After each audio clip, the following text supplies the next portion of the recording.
after the break. Now we're moving to the next topic on the program and relates to comments on the draft report as we have presented and that is mentioned in the green flyer. We are debating a little bit of whether to break out, but let's just start by taking a few of your comments and questions before we make the decision, then we can see where things go. Ian, he will be leading this, so I'll give the word to Ian. Well, this first part really is just an opportunity for you to raise questions or make comments, offer contributions or whatever to what you've heard from Dotted. So really we just open the floor to any of those comments. A number of people made comments to me outside in coffee. You probably don't need to repeat them, but if you've got a point to make, want to make quickly and publicly, then please do that as well. But, comments and questions? Okay. Of course, it's very interesting and very important to analyze the trends of climate change and apply models. But it's more important to measure on the ground and to monitor. There are monitoring institutions working in Lebanon for a long time, which could contribute to this project. And they must be involved from the beginning, I hope. And they are absent. This is first comment. The second comment, it's good to propose, recommend, and find out priorities on which the Lebanese government would focus in the future to elaborate measures and policies for the adaptation. But how much these recommendations will be followed by the Lebanese government and by the other countries, given the fact that I am sure that different ministries have different plans and strategies. For example, when the Ministry of Energy and Water proposed more developed irrigation techniques to save water, the Ministry of Agriculture has other priorities like subsidizing wheat and sugar beet instead of subsidizing and supporting drip irrigation systems, for example. This is very important to realize the difficulties of harmonizing and coordination between different bodies in this regard. Thank you. Thank you. Let's take a couple of questions since before we start to answer. Thank you. I'm Fadi Asmar. I'm a consultant in ecosystem management and livelihood systems. I did not see in the table of content that you put anything related to forests. Of course, it might be included in some chapters, but forests and trees outside forests are very important in the region. Maybe Lebanon is the richest country in the region in forestry, but there are forest ecosystems or other woodlands in other Arab countries that are worth looking at. I'm sure in the urban section we'd be looking at trees outside forest and their role in blah blah, and then in the rural system with the agricultural system you might be addressing forestry. But it would be interesting to have forestry as a separate and independent chapter because of its importance, and to focus on other natural ecosystems in the region, like we've talked about them, mangroves, rangelands, oases. I have the feeling, having worked in several Arab countries, that we always, most of the Arab countries, always have this complex of not having forests, whereas they have very important ecosystems that could play major roles, even if they're not considered as forests. So it would be interesting to have and to show the specificity of the natural ecosystems in the region and their role in mitigation, adaptation, and so on, rangelands, anything. I'll have other comments later on, but I'll sit this one. Thank you. Over here, Jacob. Just curious about. During your presentation, Jacob Muzili from the Italian Corporation. During your presentation, you mentioned the fact that urbanization will increase largely as an effect of drought and many other things, and we tackled a lot the position of the poorest. I mean, like how will they cope moving to cities? I mean, with the report talks also about how the cities will cope with. I mean, because assuming that, and it's already happening. I mean, it's 20 years that it happened. It's not something new. And I think we already moved to the majority of the world population that lives in cities instead of the rural areas. So how the cities should be prepared and should be designed to, you know, like to host this extra population that eventually will arrive soon. Thank you. Take them into consideration. On the measure and monitor on the ground, I will let Ian talk, but I'd like to give an answer to all of you that have raised the question already and to everybody else that are thinking of doing it. If you have something in written on forest, on the remote sensing, on the cities and how to cope, don't just send us a line saying you need to do this. No.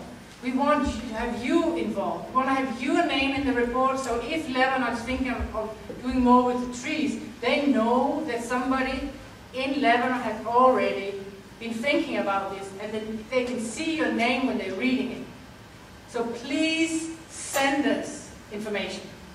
You can send us a box, a page written.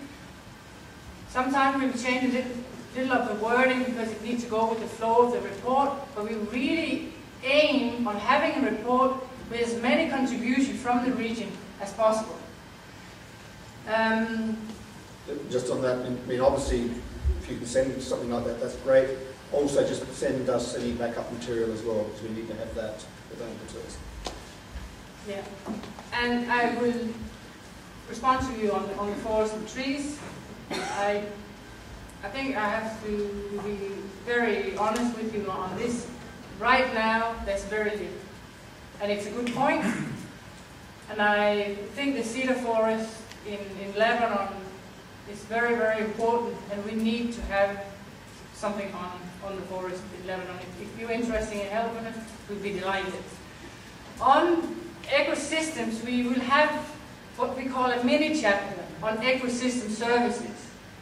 And if any are interested in contributing to that, please let us know. I talked to somebody in the break that was interested, and that is being written right now, so we will have more of a chance to influence and contribute on that one, and be part. If you do something substantial, you'll be part of that little team that's working on that. You mentioned mitigation. Please keep it up. Already adaptation is such a broad field. I mean, development and adaptation is huge. I know there's some areas that you can debate because it's very linked. Fine, but really as much as possible, keep it up. Jacopo, on the cities, how to cope, I think Christina, she's just done a good job already. So if you would please take a close look, and if you have any other ideas, send it to us so that we can make sure that it captures what you think the needs are for the cities. Yeah. I've got a little bit to add. On the comment about the remote sensing and the value of observations, I mean, the value of observations is one of the main messages that we're trying to get across in the early part of the report. We point out that this region is sparsely covered with on-ground measurements, I mean, obviously because of the nature of the country, the very large desert areas, etc., but also that there is gaps in areas which should be better covered. And there are also gaps in the record. And we're trying to make the point that we must improve the observational systems, we must capture any data which is out there, just not being brought into the databases, etc. at the moment. So if you have some more on that, especially from the motion sensing side, we'd be delighted to see that, because it's very much strong messages that we're trying to make. In the meteorological area, we're trying to make people realise that observational data of the recent past is just as important, in fact probably even more important, than getting new observational records in the future. I'm not saying that they're not important, but the value of current observation or recent observation is just so great. Your other comment about how we see recommendations followed, because most national agencies, departments have their own agenda, is exactly what we wanted to start to tackle in the breakout groups or whatever we have that. So that will be on the agenda, and we expect some strong inputs. Okay. I'm sorry. Abdurrahman Sadir. I'm an ex-AUB professor in agriculture, now consultant in weed management. I'm very much concerned about food security in the area and the loss of agricultural land. As you know, there are lots of nice agricultural land in the Bekaa and in the coastal area being transformed into cement areas with buildings. I would suggest that you should include in your report the idea of zoning agricultural land by the government. Thank you. Thank you.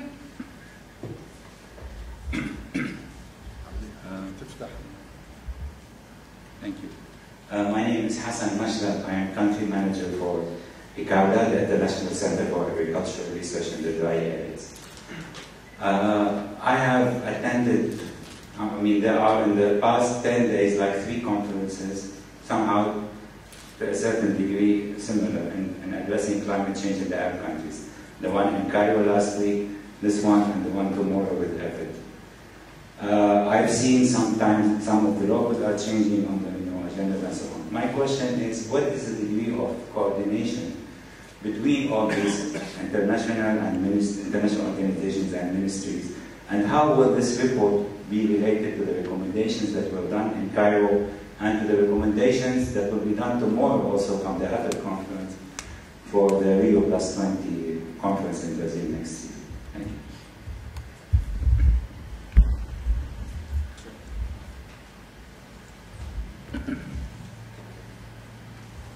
I'm Tamer Zaidan. I'm a sustainability engineer, and I'm doing my energy MBA at the moment. First of all, I'd like to thank all the speakers for the wonderful presentations. However, I'll have to disagree with 2 of them. One is about Lebanon is doing a wonderful job. I would say maybe we're doing a better job than in the past. However, we're not doing enough because we have much higher potential. The other thing is about Lebanon being a developing country and is not contributing much to the climate change. Again, I would have to disagree with that. Looking at the CO2 emissions per capita, we're not in the best position. And sarcastically, if we're lower than others in the region, that's because the electricity blackouts that we have.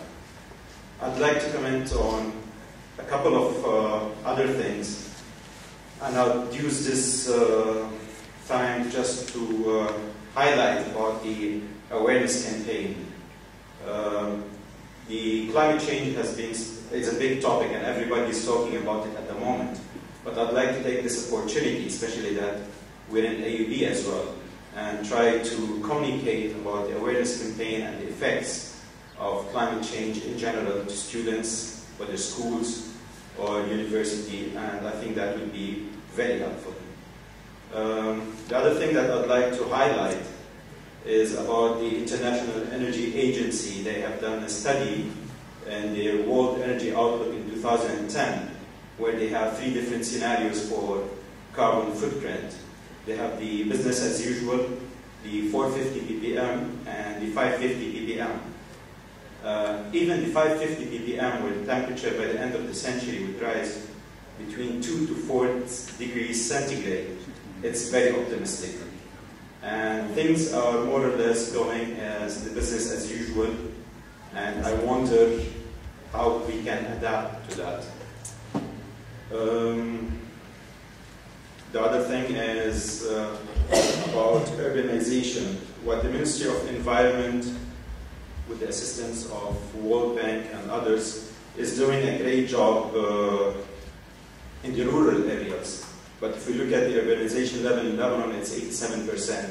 And if we go to the Gulf areas, it's about 90%. Keeping into consideration there's around 130 million every year moving to urban areas, I believe that we would need to focus as well in adaptation in urban areas, since the majority of the population stays there. And there are several ways in that. One could be transportation, heat islands, insulation, energy efficiency, and a lot more. Finally, I would believe that adaptation would be the third line of defense in looking at the climate change. Before that, I think we should be looking at mitigation, and even before that, I think by reducing the effect of the climate change, and 3 different ways could be reuse, reduce, and recycle. Thank you. Thank you for the suggestion on zoning agricultural land. Then the next, so the first question was on, from Ricardo, on the coordination of all these initiatives that are taking place. I honestly cannot promise that we coordinate enough and that we will be able to, but I think the fact that we're having a very large team throughout the countries, we have a good chance of being able to have what is being decided and recommended in the different meetings feed into the report. I'm not sure which meeting in Cairo you refer to, but for example, tomorrow a number of us will be at AFED's meeting, so hopefully we will be able to capture that. If Cairo was, if you talk about the League of Arab States for the discussion Rio +20, the fact that it's hosted by League of Arab States and we work with them, we hope that they would be able to bring the messages to the report. If you have anything that you think could, but you see none of us, please send it to us, because it's really, really important. And this report is trying to capture as much as what is out there now. And it's clear when we put the final dot and the board is in print, it's difficult to change anything. So at least from now until we print it, we can change things and we can include. And that's why your contribution would be really, really important for this. And Sidan, so many suggestions and good insights. Again, we leave the mitigation energy part aside. On the awareness raising, we heard that a lot in Jordan. That was one of the main recommendations that came out of the consultation in Jordan, that more needed to be done. And when the discussion went on further in Jordan, it became clear it was really, the people that were in the consultation really thought that policymakers need to be informed. And on Lebanon not doing enough, I think there's nothing that's enough. Given the changes that Lebanon and the other countries are experiencing, it is really a development issue. It's not only environment, it's not agriculture alone. We need a whole government approach to this. And again, as Ian he said, and I think it's a very important message that we also take home, is that it's development with adaptation. It's not an adaptation project that's ideal. We need to include adaptation in everything we do from now on, if you will. On the urbanization, again, I suggest if you have very specific ideas, and I think you have been thinking about this, send this to us. And talk to Christina, because she's the leader on this chapter, and we're really keen on getting your ideas. Ian, do you have? Only that, again, I think we have a couple of interesting topics for the breakout groups. In this whole issue of coordination across institutions. I was going to say this later, but this is one of the main issues that came up in the consultation in Jordan. And I think what we need to do is ask the very question you asked, and see if we can take it to the next step. What can we do to get better coordination between all institutions, national, international? And part of that is, how do we get around this plethora of separate meetings occurring and people not communicating enough and what we know about? So be ready for some discussion on that if you have contributions to it. Yes, please. My name is Hosana Fakhruddin. I'm Director General of Association for Forest Development and Conservation. I don't want to look pessimistic, but I'd like to give you views on how this report will add value or how will contribute to change things. Because since the summit of the climate change, we've been reading a lot of reports, we've been reading a lot about initiatives in different countries, but still there is a big gap between what we are doing here and the decision makers. So, and as long as we are in two different worlds between research, academicians, and NGOs and different institutions working in the field, and decision makers are somewhere else, I think it's a little bit disappointing, and we are not reaching anywhere. It's always we are suggesting and we are highlighting issues without putting actions, how to really do things. So what are your, how do you foresee approaching the decision makers with this report? This is very important, and we need more of this, but how we can bridge with decision makers? Thank you.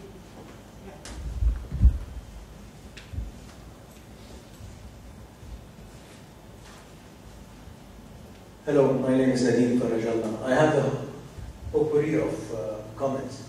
At the end of the day, when you're talking about adaptation, it's all about money. And this has not clearly been shown as a way forward here.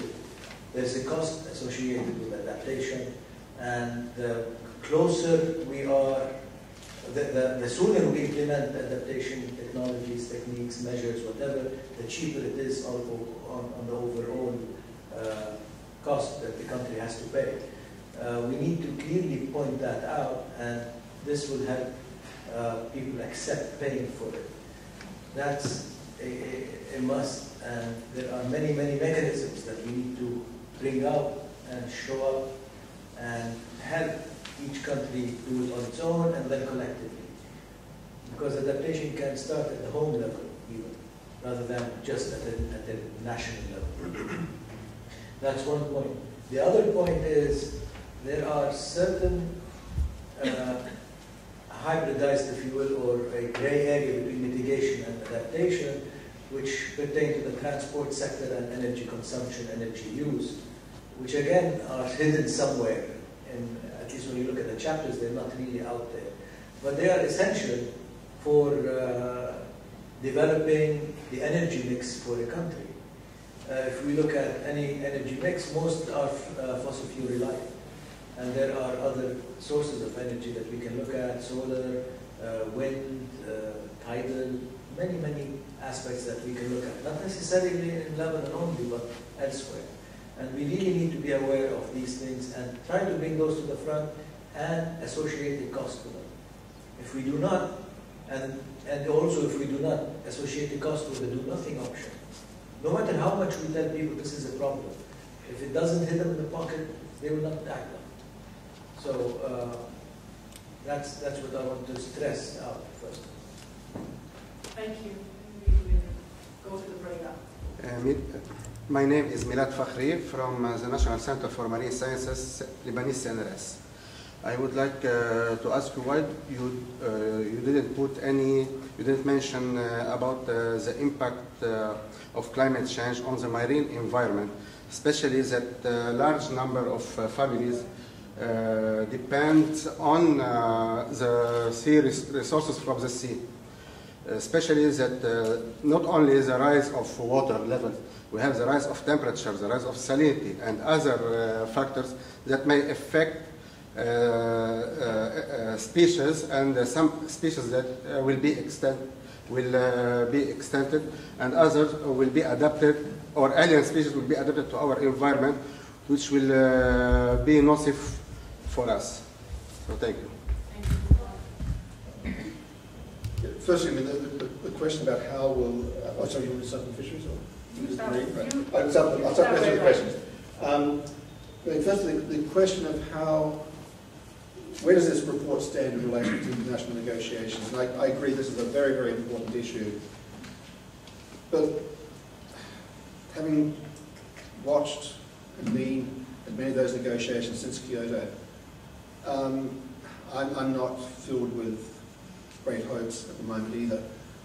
However, we're going to have to adapt whatever the decision makers in those meetings, what decisions they make or don't make. So this report matters no matter what happens there. I'd like more action there, but it could reduce its offshore relevancy. I very desperately hope it doesn't, but nevertheless we have to go ahead. So I think the report matters in that sense. But this again is one of the things we can discuss about what are the next steps. What would happen with a complete, I don't know if it's happened, a complete failure of the UN negotiations, with a partial success or with good outcome. I'll let you cover the comments about mitigation, adaptation, overlap, etc. The issue of adaptation as money, and it really is when it hits people's pockets that matters, is I think a very important one. I think it's also one which we have to think carefully about. I made this comment earlier about how we bring in the private sector, how we make them aware that they are being hit in the pocket by failure to adapt. Or they are, well, being hit in the pocket, or they're missing opportunities by failure to adapt. So I think that's one of the issues we have to take up. On the marine sort of work, I agree. I think the report is right on. It is there, but it comes in through the agriculture and so on. But if you can suggest some strong new text and new material, we'd be delighted to have it. Thanks, Ian. I think you responded to most of it. I would like to get to your point. It relates a bit to the previous question on the coordination. And you took it in a way a step further. It's not only the ministry, but it's also the gap of having institutions and researchers and NGOs talking and working with the decision makers on this. And I think as one of the topics for the breakout group was identified by Ian before to be coordination, it would be great if you could be there and present your views of how we can recommend in the report to do that more effectively. There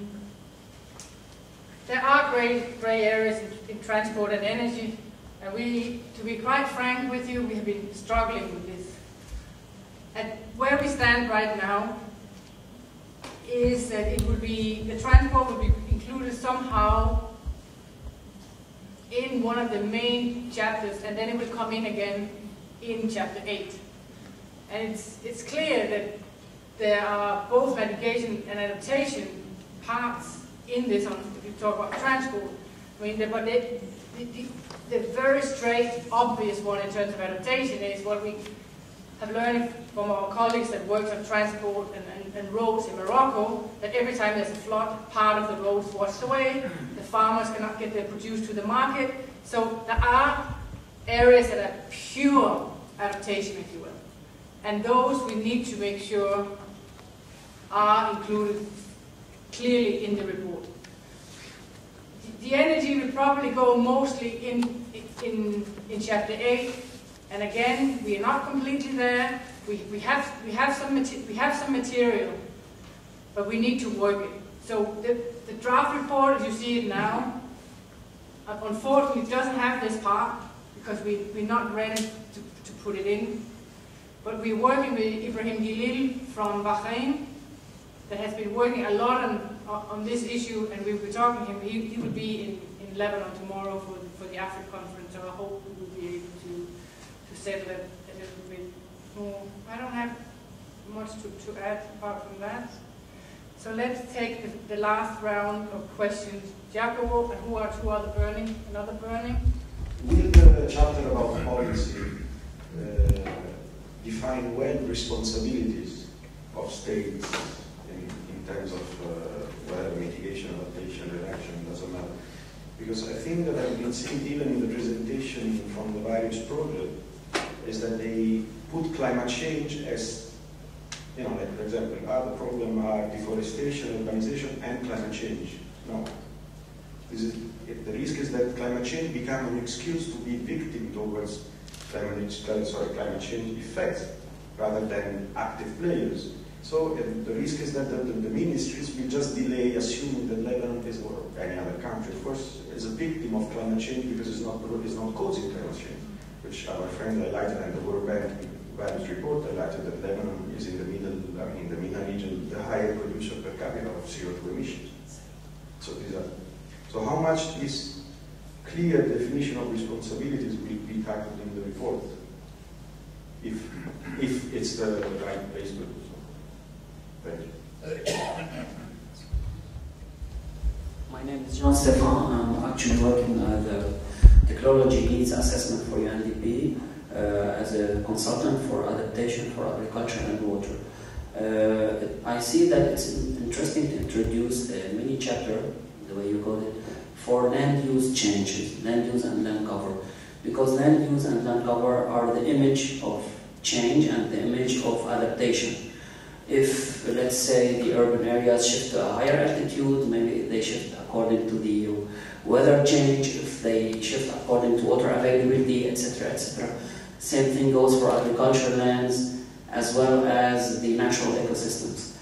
So it would be interesting to have a mini chapter on land use and cover. And I think that this will include the proposal of Dr. Darwish about the remote sensing and Dr. Sahir about agriculture zoning. So these are aspects within the land use land cover change.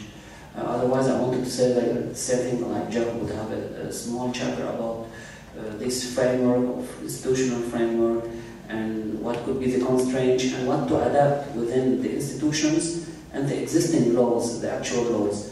Knowing that, let's say if we start with the Ministry of Agriculture, they have now a project with the GIZ under what we call the climate proofing in order to adapt the national forest policy and forest laws according to climate change.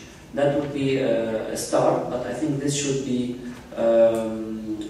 generalized to other institutions and line ministries, taking also as well what is actually being done with the Ministry of Energy and Water that was mentioned by Mr. Ziad in the morning. Thank you. Thank you. Yes, Nahar House from the Lebanon. I'm going to talk about the climate change and health.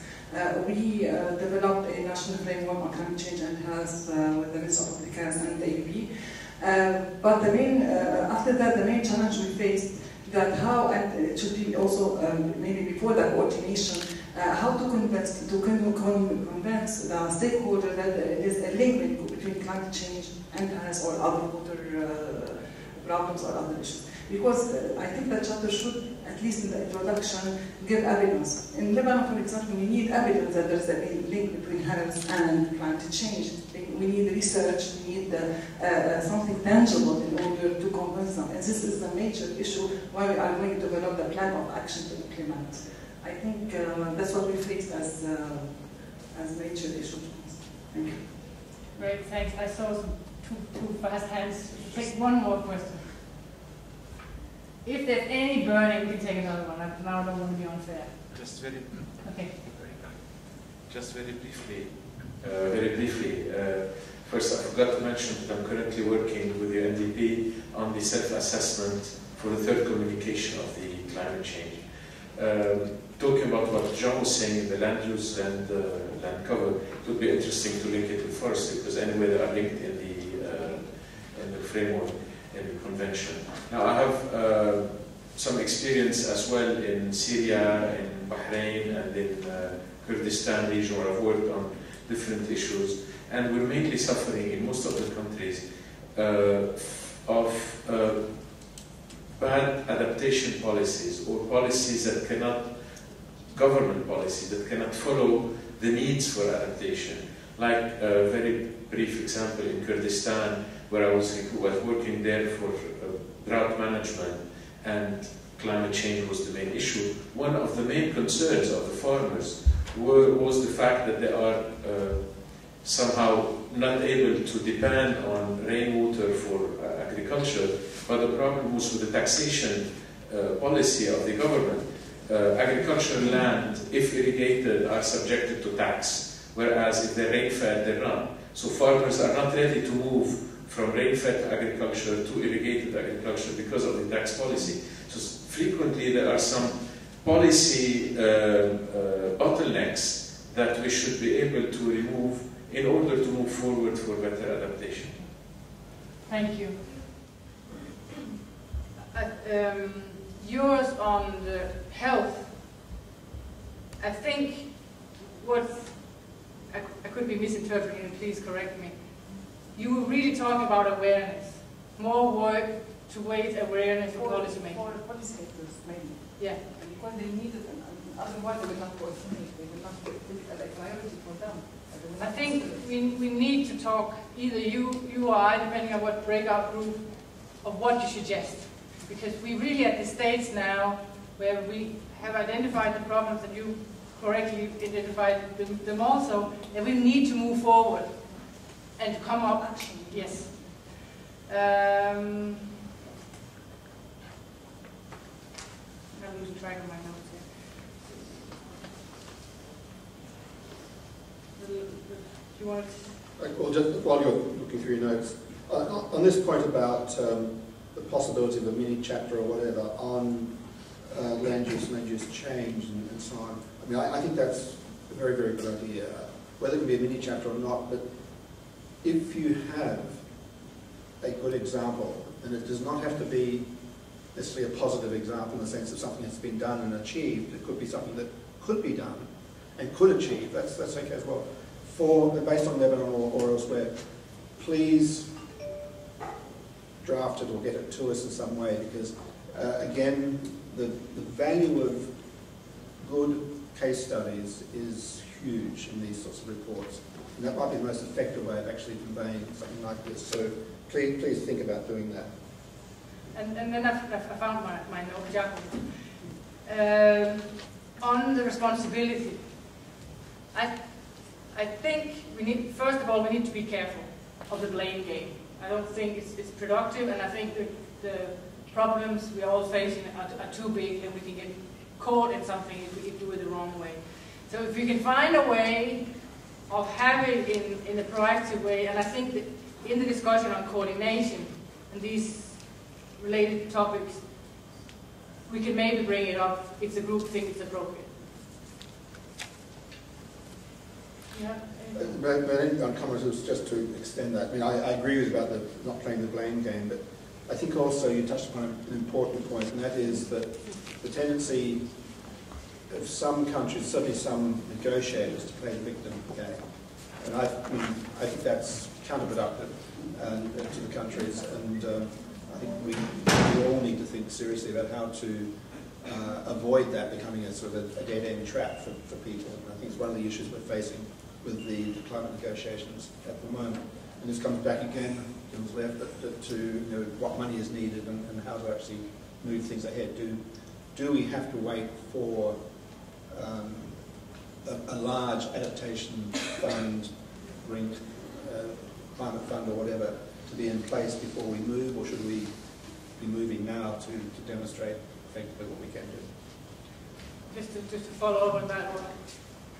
None of us mentioned that in Chapter 8, based on some ideas and suggestions that the League of Arab States has just recently given, there will be a part on findings and what's available now. We haven't really worked out what would be in there, but there will be a section or subsection, a box.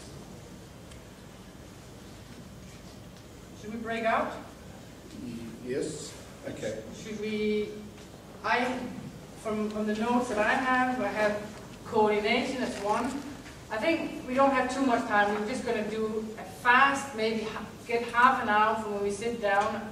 I think we can maybe break up in here by having one group sitting with some chairs down there, another here, down there, here, and here. The four that I have. Yes. One is the coordination. I don't know if we want to have awareness in that. I'm giving you a question. Yes, no. We'll need agriculture, land, forest, potentially one on urban, and then I can't again read what I wrote. What was this one? Can't read it. You can't read it. I can't read it. Coconut. No, it doesn't say coconut. It doesn't say drinks either or anything like that. Coordination, I think. Probably coordination, yeah, so I mentioned it already. Ian, what do you have a suggestion for? Okay, I think that's about it. Can I just summarize quickly what happened in the Amman sort of breakout groups? There was a little more structuring done beforehand, and when people broke out into groups discussing a series of sectional themes.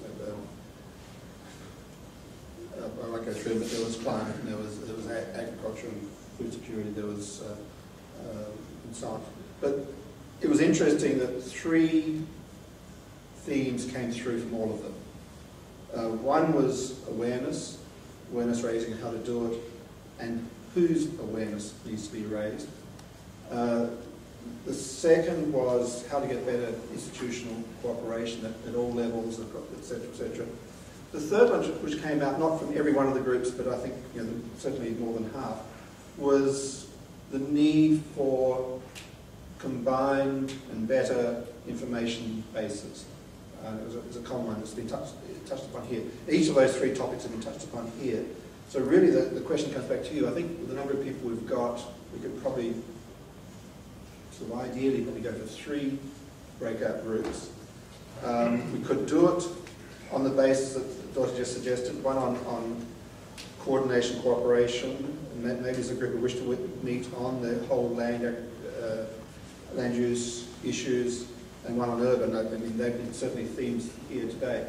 But let's try to get some sort of indication from the audience. I won't ask for a show of hands if that's too abrupt. Are there other views out there? I mean, of the 6 topics have been mentioned at the moment. I mean, broadly awareness raising,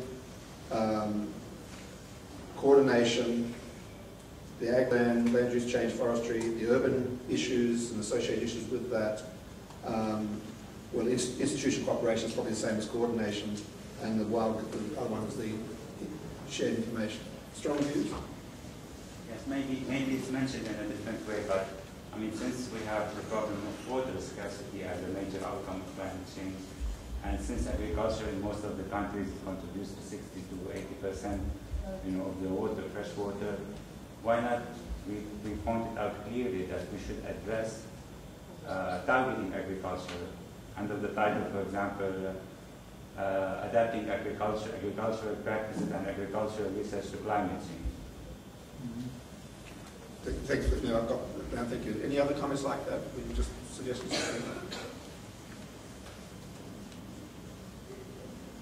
Okay, in order to move things along, I'm just going to make a suggestion. Well, come in if you wish.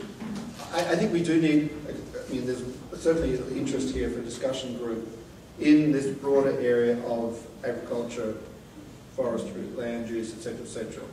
And sorry, I've forgotten the name, but could you and you please help coordinate that? Would you be prepared to... Yes, actually, we are entitled for the production of the land cover land use map for Lebanon.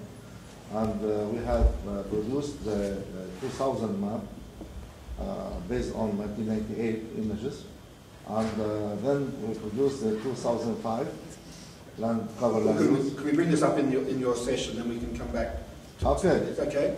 I mean, maybe you decide that this actually works better as 2 groups. I will leave that to you, but I think because the question, I'm going to raise some other points in a minute about this. I think there's also clearly a group who want to talk about better coordination, institutional cooperation. Again, that can be at many levels, and you may want to subdivide in that area as well. The third one, which I think is probably related, and probably can start in one group and possibly quickly split, or we can do it right here now, is this issue of awareness.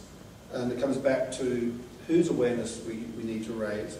We always talk about the policy makers and the decision makers, but many of the people here are policy makers, and as you contribute to the policy making process, you may never actually say, I've just made that policy, but you've had a strong influence on it, and you make decisions, and the type of advice that's given, and so on. So I have to challenge people to say, who are we, whose awareness are we trying to raise?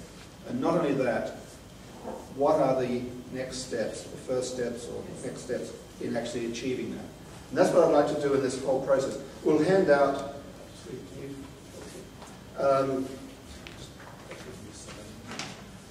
these are the sheets that went out in Jordan. They're not strictly appropriate for here, but the main intent, can I have one copy back, please? The main intent is to challenge people to think about first steps towards solutions. We don't need a list of problems. We need to identify some core problems, core issues, and what we might do about moving forward. And that's really what we want to try to do. There's an example written out here.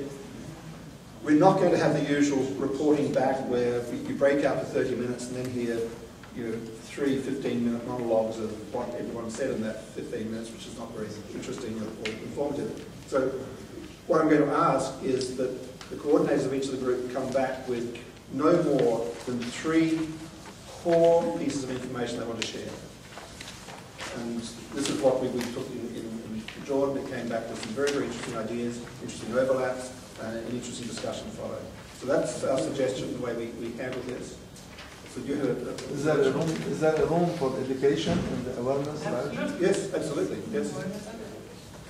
So we're really asking if the two gentlemen are prepared to lead on the ag, land use change, and so on. And I will merge, I think, some of the information process into that, go that way. If there is somebody prepared to lead on the institutional cooperation, who would be interested in it being engaged in that?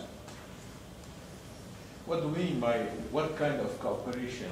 Are we talking about with different international processes or within the country? Because it's very important to cooperate and provide synergies with other ongoing processes. What you think is important is important. Very, very important question. Do you want us to answer or do you want to answer? No, okay. Are you volunteering to do that? Well, I would be interested in the forestry thing. So okay, all right. So is there someone interested in helping lead that section? Lead doesn't mean huge responsibility. Who would be interested in taking part? Let's go back to the forestry. I would be interested. Okay, let's do that. You're right. Yeah. So who would actually take part in what we'll just call the forestry for the moment? Who's interested in taking part in that? Which is forestry, agriculture, yeah. and use. Yeah. Who's interested in taking part? Agriculture, and not only forestry. Hey. 1, 2, 3, 4, 5. Okay, that's one group. Who is interested in taking part in something to do with institutional cooperation? Okay, there's a group there. You will think about it again. Is there a need, a room for a group on awareness? No, I think this is common. Can we look at awareness as cross-sector? Good. Yeah, I'm totally agree. That's a great idea. Yeah. Well, in that case, we really only have 2 groups. So there is one. Well, sorry, urban. Is there an urban group? No, I meant to come to that one as well. Is there an urban? Yes? Okay, there is. Right. So we've got 3 groups. I'm going to suggest that the first one, the ag, etc., go to the back corner of this room. That the urban, etc., in this corner of the room. I think you're far enough apart not to cross over too much noise and so on. And the broader institutional, occupy the outside area here. We can presumably take some chairs out of it and not enough. Is that okay? Is it included in the land use change? You're going to have to work through that one. What's the purpose? I think from the point of view that you're talking about the land use change, etc., urban is included. I think some of the other urban issues that came up were more specifically I'm not trying to put words in your mouth, but maybe you'll find the engineering aspects, construction. Okay. Let's see if 2 groups come in the urban issues in 5 different directions. Let's see what we get there. But my real point here is, please, we're not looking for a long list of the problems. We're looking for a couple of problems where we think we can see ways of making progress in the near future. That's what we want to get people looking towards. So in each group now we should identify the barriers or also propose solutions, or what exactly? again, not trying to tell you how to run this, but what the other groups we found did in Amman was, yes, they quickly identified a number of different potential barriers, agreed on some of them agreed on a couple to discuss in more depth. Others went through a list saying what can we do about each of these, and then said actually the three most interesting, exciting ideas here are these three. So it's up to you how you want to run. And this could be specific to Lebanon, or this could be specific to Lebanon or the Arab? Yes. I would say Lebanon takes priority, but the Arab region is a close second priority. The global is not really the point here. I mean, obviously, other than the lessons that are valid. It's obvious that we will be discussing Lebanon. Yes. Yeah. Okay. People made up their minds. So let's make sure I've got this right now. The agricultural etc. there, the urban etc. here, and the coordination up there. And I suggest we come back in. We'll start putting you back in at 1:15.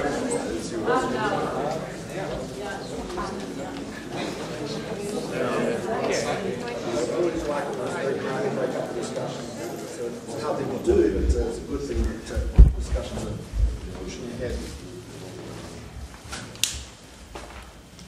Well, I hope that you found that useful. I noticed that everyone seemed to have trouble getting their word in the groups, which means that people were engaged, and that's the best part. What I remind you again, what I'm asking for here is just a quick reporting back, not a blow-by-blow, he said, she said, or whatever, but simply what are the three most interesting points that you want to share with the group? Obviously recognizing the focus on moving ahead, next steps, etc. So if that's okay with everybody, is anyone particular, I'm not going to go through any order, is anyone particular group want to volunteer to go first? Ready? Okay, first hand up, ready to go. We are the group of coordination and cooperation. We, as a group, think that the other major actors are academias, NGOs, government institutions, and private sectors. For us, the major, we have four issues we highlighted on. The presence of evidence, funding and strengthening institutional capacities, communication strategy for different actors, and policies. As for the awareness, it goes in parallel. Okay, I just missed what was the first one? It's the presence of evidence. Evidence? The Congress to decision makers. Decision makers. Can I warn people about this. I was quite able to interpret these in a in a positive how we move forward sense, and I know you were discussing this in there. So I mean, yes, we could say we need to. Let me make sure I've got this right, so we can bring this through into the report.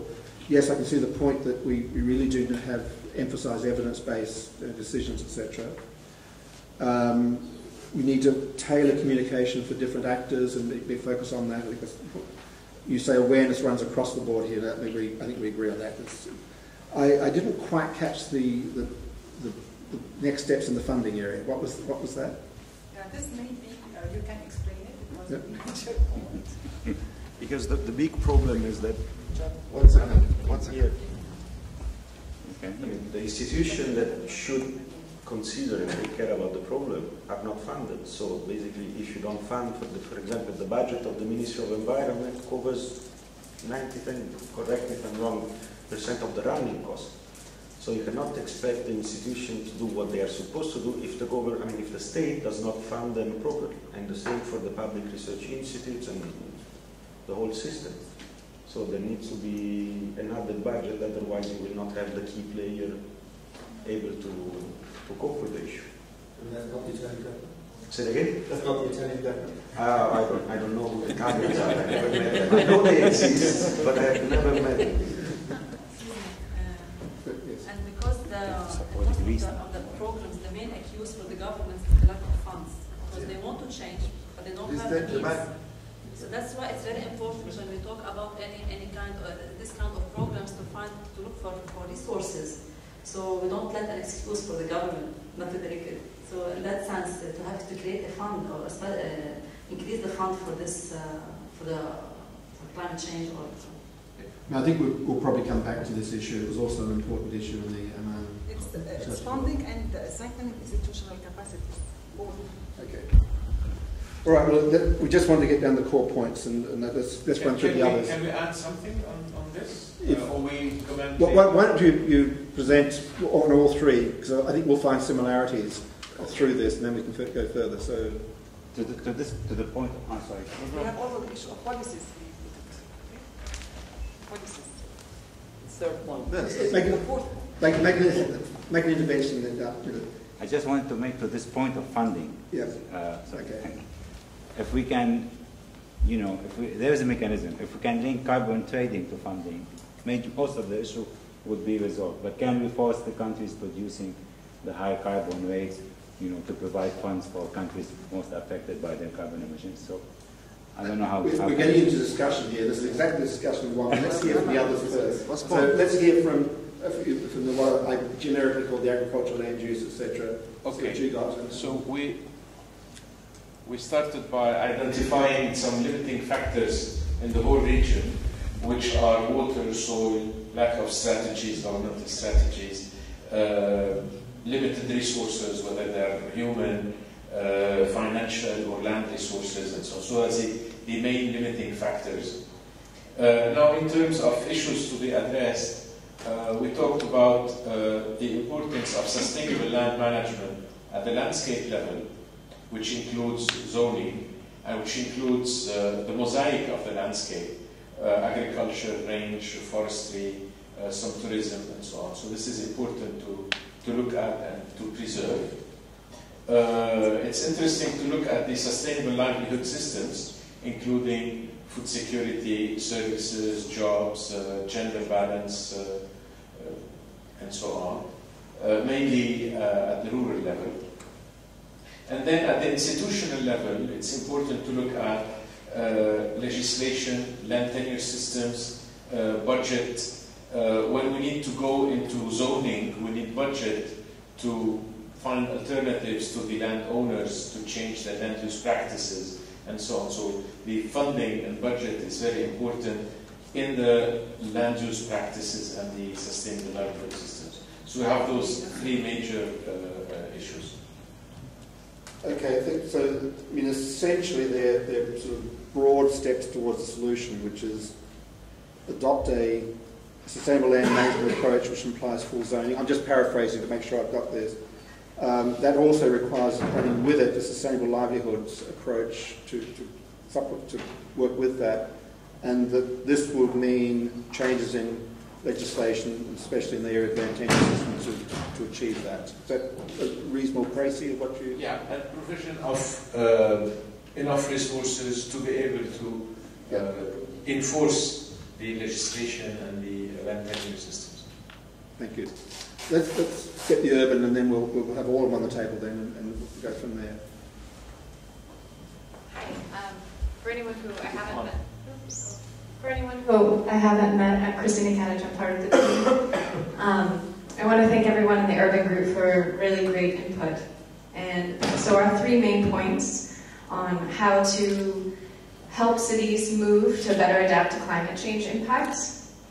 Our first was empowerment of the Director General of Urban Planning, because there's a lot of issues of coordination at the urban level between the ministries about who has priority on funding and decision making. So we thought that empowerment of the Director General of Urban Planning, much like the Council for Development and Reconstruction, who were under the Prime Minister, having more empowerment would help decisions and funding be used appropriately.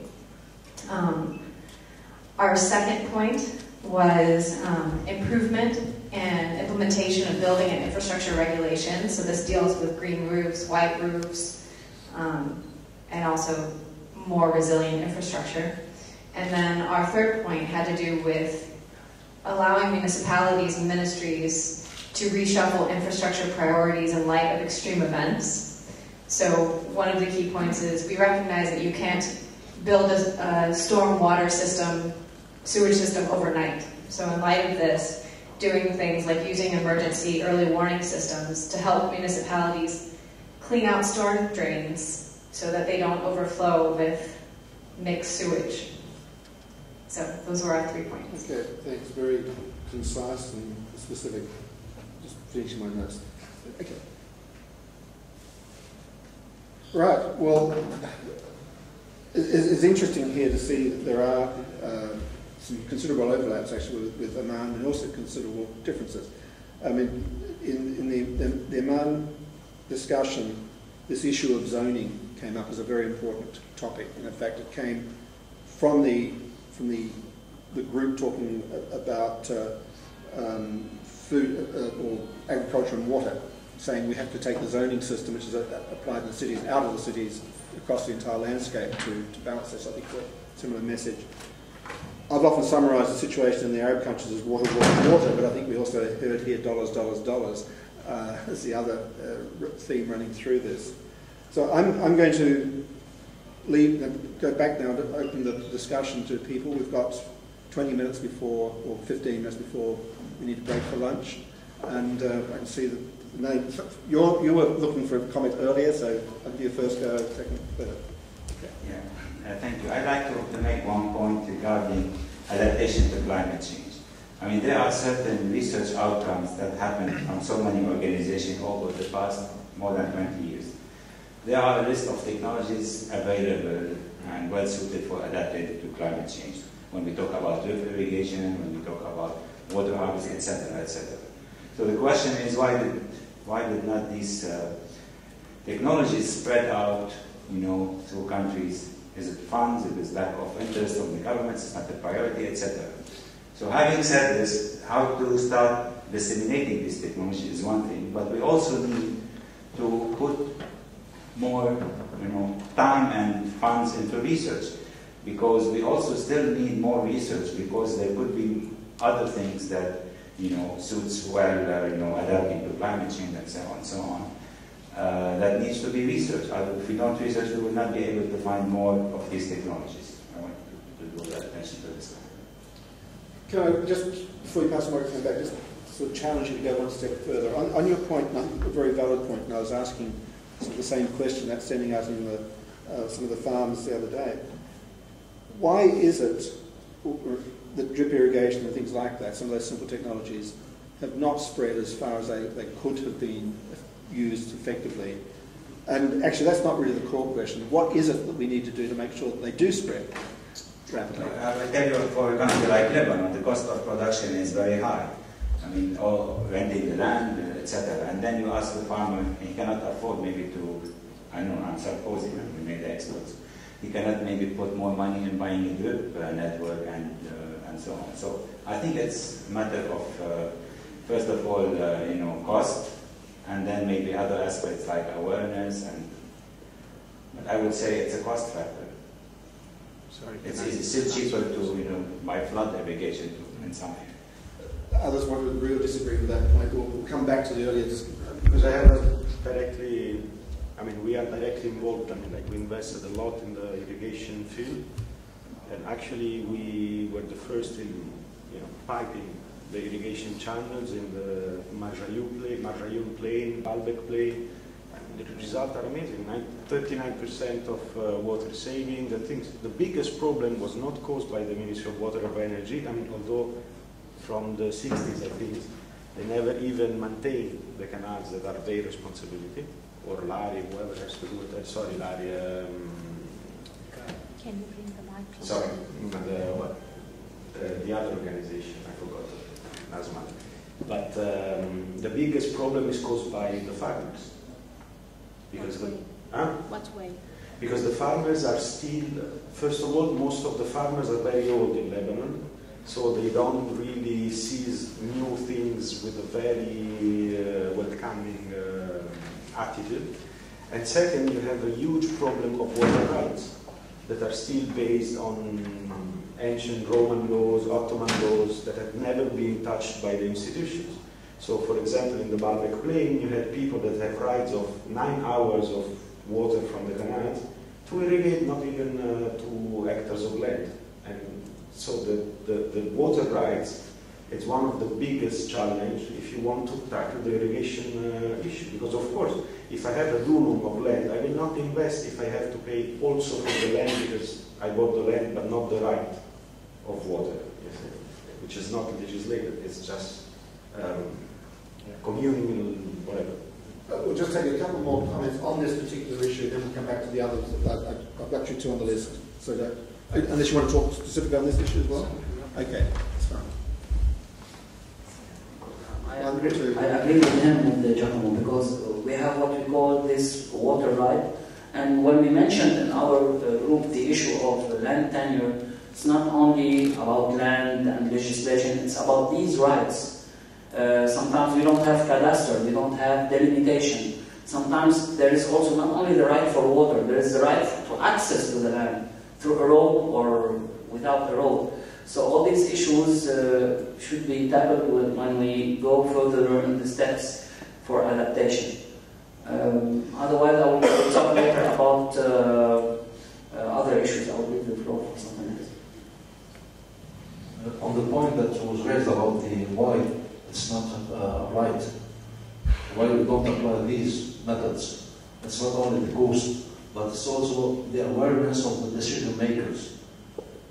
Well, in Lebanon, for example, we don't use solar energy.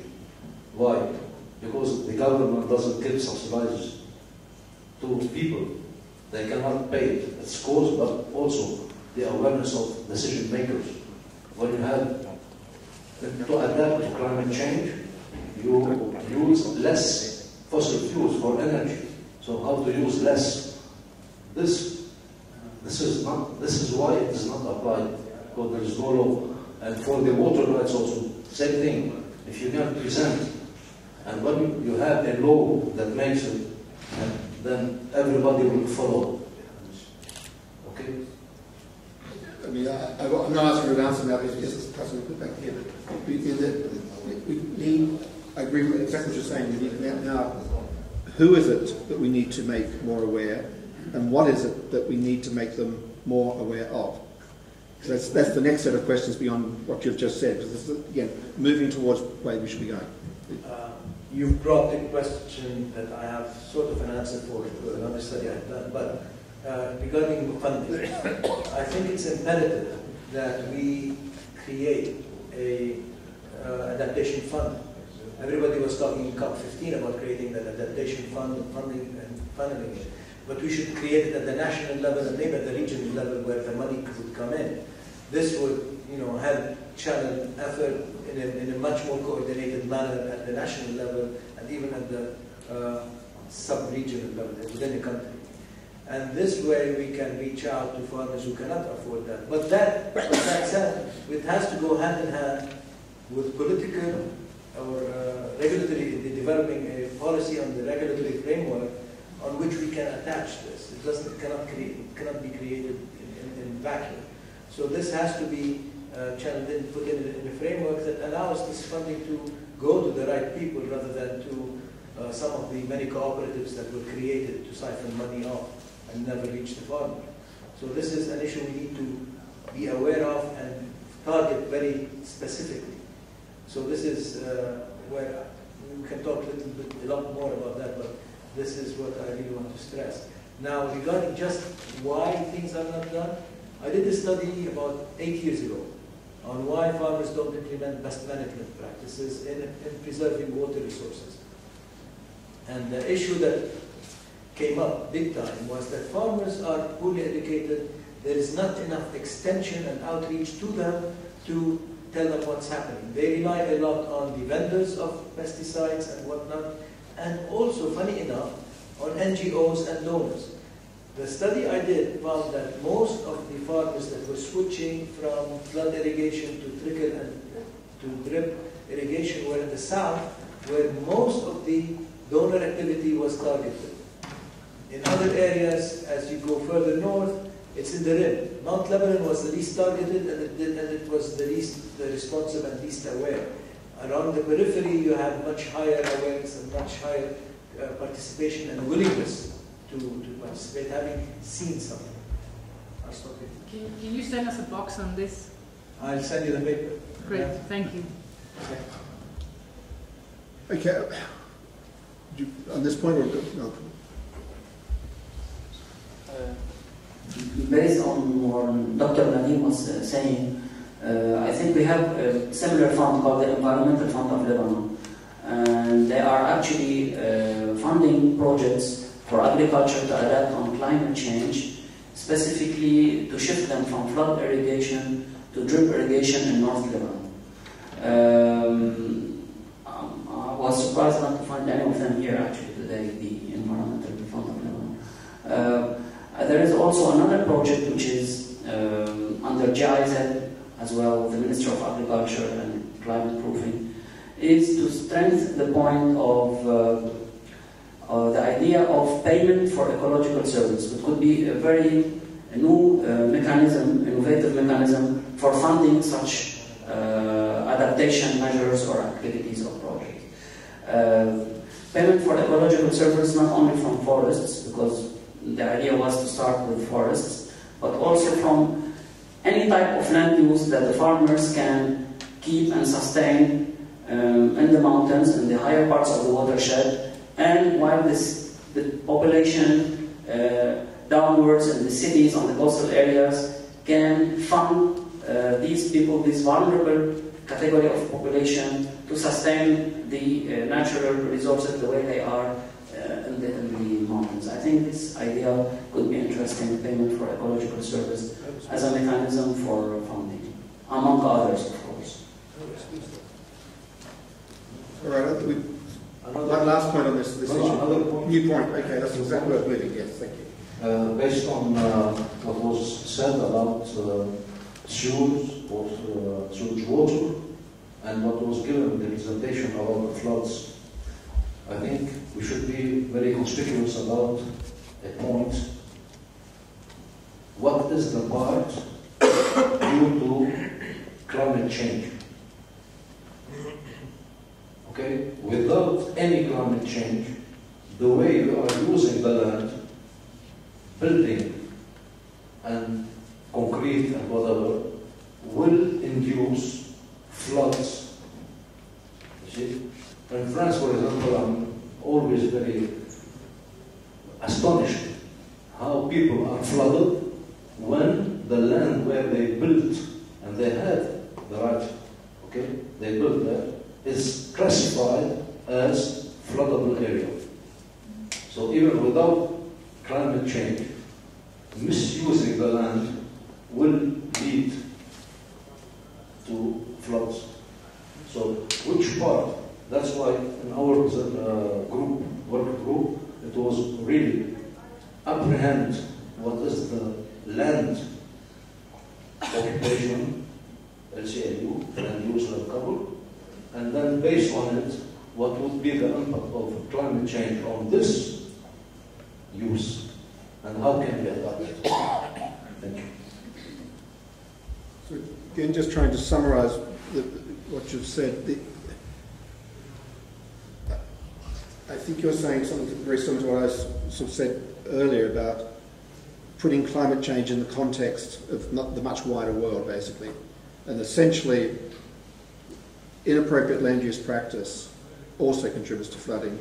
Climate change is another exacerbation, another worsening circumstance in that way, and that's the way we need to, these are my words, not yours, but that's the way we need to approach this. Because otherwise we can get into a very sterile argument about, well, that flood wasn't due to climate change, and therefore you shouldn't have access to climate change-based adaptation funding, and we'll waste, you know, an incredible amount of time and effort on something, on a system which is based that way. And personally, I see this as a real problem that we have to try to resolve in the future, because if we go down that path, we're going to be doomed, I think, to a number of small demonstration experiments almost, rather than tackling the underlying problem. But I'm talking here, not you, so you can all disagree with me now. Can I add something on the collaboration part, which is regarding mainly the synergies between the three conventions? We're talking about climate change here, but the desertification addresses dry land management and drought as well. So it's interesting to encourage and foster this synergy along with CBD, and to encourage, I mean, this should be done at the national level, to encourage the collaboration among UN agencies and donors rather than having scattered interventions in the landscape, adopting some sort of strategic national framework where each one would find the role to play and where, based on the needs addressed by the government, that would be the major issue of coordination, collaboration, being able to come out with a national strategy where donors and agencies and governments would identify their roles and address issues properly. So what would be a first step here in Lebanon in achieving better coordination between those various agencies? I hate the word committee because we have a chronic disease called committee. But unfortunately, this would be one of the solutions if they are properly implemented. So having a national committee being able to work on this framework approach and then identify the different stakeholders, the budget needs, and so on. So it's that would enforce a national ownership of the system. Building a strategic framework. I've forgotten who made the point, but somebody made the point about the possibility of a national adaptation fund. I mean, surely these two ideas could come together in some way. Would they? Can I make a point? Yes. I'd like to make a point here for the audience to think about.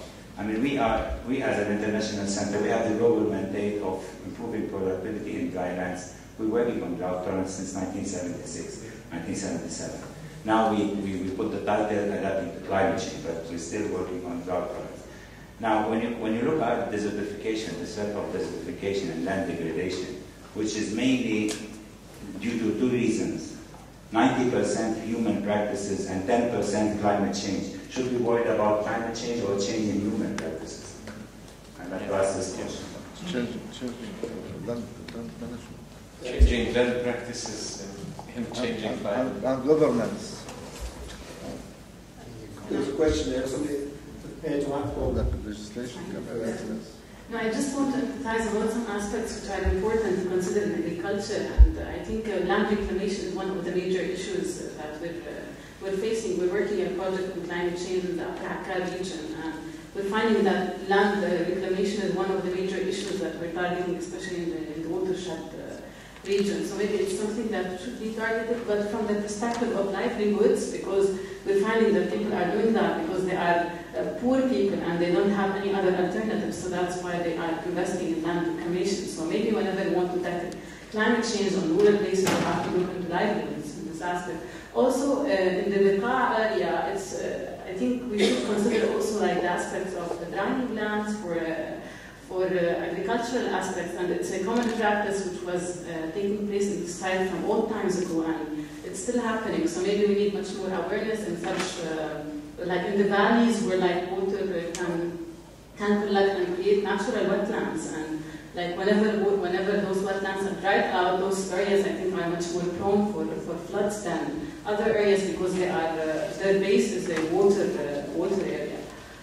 Regarding like the plan, I was supporting in our committee to have a national plan for or a national strategy for climate change. And Mr. Fadi, I think he emphasized on this, and I think it's a very important aspect because it will shed the light on the major problems that we have in this field and the right things to do. And also, it's very important maybe under this national strategy to have a platform of the different stakeholders who are dealing into this and having one vision to work this out.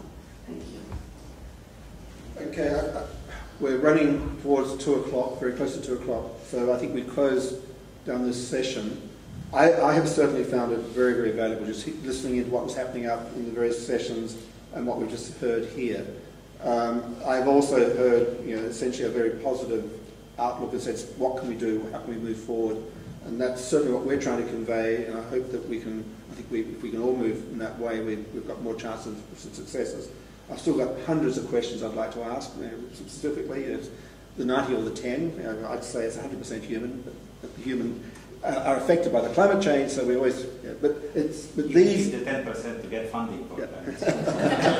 but this is the. I mean, to me, it is so much more productive. I'm so frustrated when I hear the lists of problems. We have to list them, and it's so much more positive and leading to enthusiasm if we can start talking towards these solutions, and that's an issue that we're going to try to bring across in the report. And I hope that people have a flavour for that. But those who, I think many of you are probably thinking that way already, but let's push this one a little bit harder. Do we have to send you still questions, or I think you were taking notes, but we don't have to send them again by email or something? No, if you have the questions written down, we'd greatly appreciate them by email, whether you type them in or just scan them or whatever, fax them. Or, is it on the website? So your email. Is it on the website? It's not on the brochure, I realise. On the flyer? My email address is on the website. You have on the website? Okay. If you go to the website, there is an email. I know that. I remember it. Yes. But we certainly appreciate having them.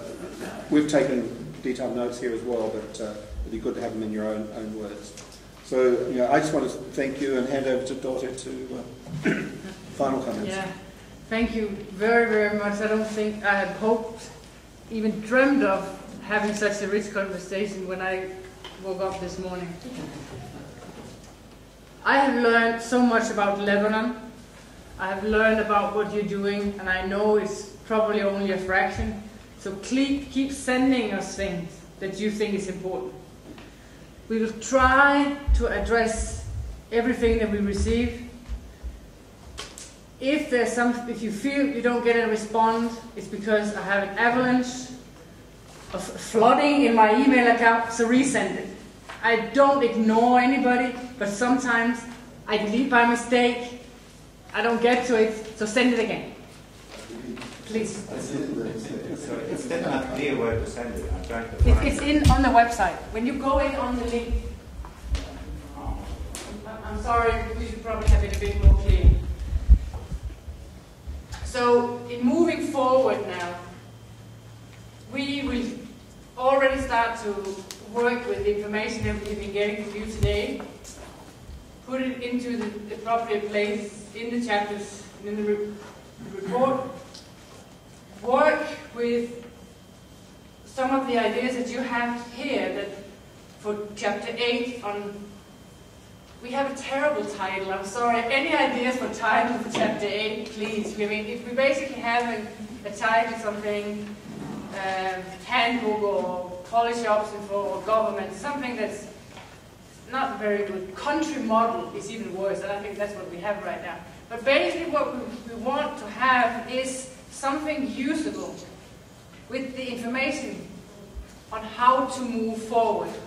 We have addressed the problems, obstacles, etc. But how do we go about moving forward? And that's what we want in the chapter 8.